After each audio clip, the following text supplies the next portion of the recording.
সাহেব যখন আজান দেয়, আসসালাতু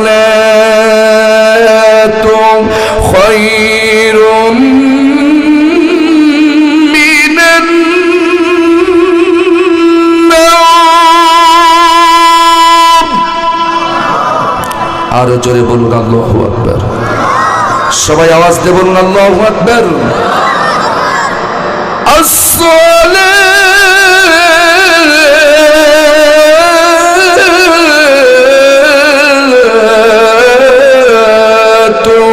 খায়রুম মিনান নাওম।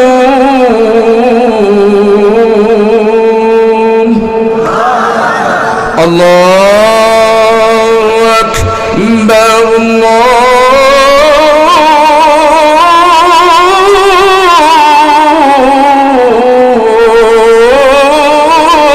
আকবার, এই সুন্দর ধ্বনি প্রতি 5 ওয়াক্ত আযানের নামাজের আগে মুয়াজ্জিন সাহেব আমাদের শোনায় কি শোনায় না? জোরে বলুন। কি আপনারা বোবা নাকি? সবাই আওয়াজ দিয়ে বলুন, বলে কি বলে না? ভোরবেলা মুয়াজ্জিন সাহেব বলেন, আসসালাতু খায়রুম, নামাজ হইতে ঘুম উত্তম। অর্থ কি এরকম নাকি? কি বাজান অর্থটা কি হবে? এই তো ভালোই তো পারে, মাশাআল্লাহ। কিন্তু আমাদের দেশের মানুষের এই সময়টা তাদের আমল দেখলে মনে হয় মুয়াজ্জিন সাহেব বলতেছে নামাজ হইতে ঘুম উত্তম, কেউ উঠবা না, সবাই আরামে ঘুমাও, শুধু আমি মুয়াজ্জিন চিল্লায় বলি নাকি? আহা আমার যুবকেরা, আজকে আমি হাদিস পড়ছিলাম, হাদিসটা পড়ে নিজেকে অনেক ভালো লাগলো, অনেক আনন্দ লাগলো যে যৌবনে যারা ইবাদত করে তাদের জন্য এই হাদিসটা খুবই সুসংবাদ। খুব খেয়াল করে শোনেন, যৌবনকালে যারা ইবাদত করে, এই যৌবনকালে যারা 5 ওয়াক্ত সালাত আদায় করেছে, নামাজ পড়েছেন, আল্লাহর জিকির করেছে, ভালো ভালো কাজ করেছেন, যৌবনের সময়টা যারা আল্লাহর পথে কাজে লাগাইছে, এরা যখন বৃদ্ধা হয়ে যায়, বুড়ো বুড়ি হয়ে যায়, খুব খেয়াল করে শোনেন, তখন তার ভালো কাজ করার সুযোগ থাকে না, নামাজও পড়া যায় না, বিছানায় কাতরাই, ঘরে বসে কাতরাই। আল্লাহ রাসূল বলেন, আল্লাহ পাক যারা যৌবনের সময়টা আল্লাহকে ডেকেছে, যৌবনকালে যারা আল্লাহর ইবাদত করেছে, যখন এরা বুড়ো বুড়ি হয়ে যায়, আল্লাহর ফেরেশতাদেরকে আল্লাহ পাক বলেন, ও আমার ফেরেশতারা, এরা তো সেই বুড়ো, এরা তো সেই বুড়ি, যখন এরা যুবতী ছিল ওরা পর্দা কায়েম করেছে, এরা যখন যুবতী ছিল ওরা নামাজ আদায় করেছে, ওরা বেপরদাহীনভাবে মানুষের সামনে যায় নাই, এরা তো সেই বুড়ো, এরা তো যৌবনকালে এরা আমারে সেজদা দিয়েছে।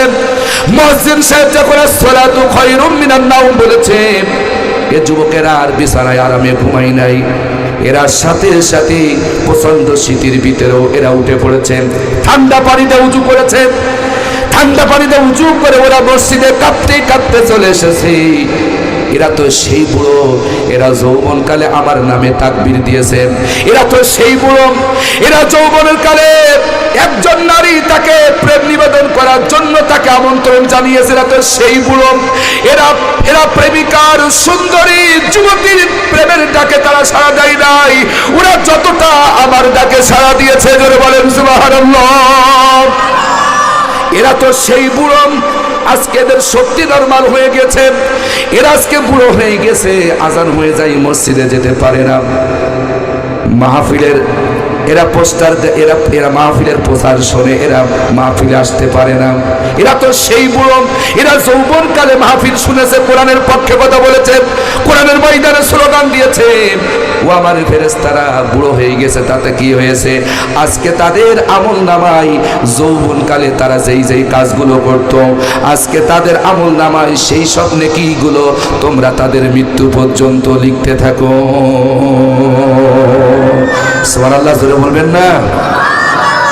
ইমাম সাহেব ভাই, এই হাদিসটা পড়ে নিজেকে খুব ভালো লাগছিল, কারণ যেদিন থেকে বুদ্ধি জ্ঞান হয়েছে সেদিন থেকেই এই পথে আল্লাহ আমাকে রেখেছে, যেদিন থেকে বুদ্ধি জ্ঞান আল্লাহ দিয়েছেন, রোজা ছাড়ি নাই, নামাজ ছাড়ি নাই, ইসলামের কথা বলার কারণে 6-6টা মামলা দেওয়া হয়েছে, আমাদেরকে থানায় নিয়ে যে ঘন্টার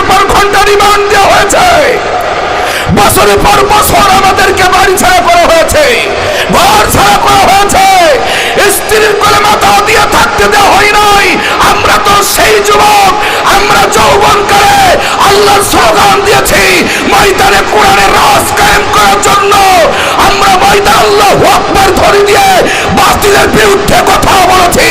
আমরা তো সেই যুবক, যখন আমরা বুড়ো হয়ে যাব আল্লাহ আমাদেরকে বৃদ্ধকালে যৌবনকালে যে সমস্ত ভালো ভালো কাজ করেছি আল্লাহ বৃদ্ধ বয়সে আমাদের আমল নামায় ফেরেশতাদেরকে বলবে এদের আমল নামায় যৌবনের ইবাদত নতুন করে লিখতে শুরু করে দাও।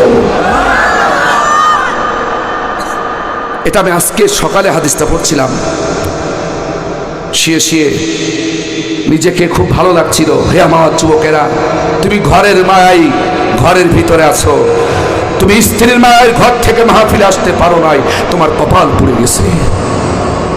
তুমি সম্পদের মায়াই জীবনের মায়াই তুমি ঘর থেকে বেরোতে পারো নাই।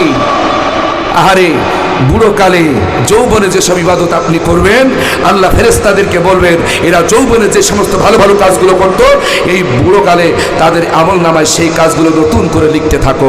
সুবহানাল্লাহ সিল্লাহ বলেন। তাহলে যৌবনে ডাকতে হবে কাকে?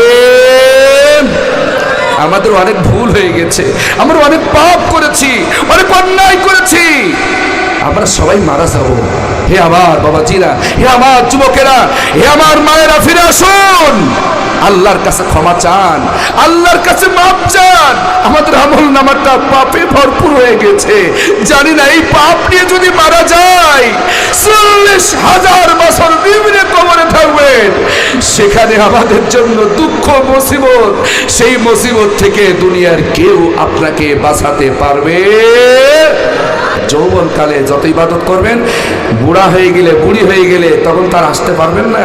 এই গ্রামে মাহফিল হবে, আপনি শুয়ে থাকবেন বিছানায়, আল্লাহ ফেরেশতাদেরকে বলবে লেখ সোয়াব, কারণ যৌবনকালে তো সে মাহফিলে বসেছিল।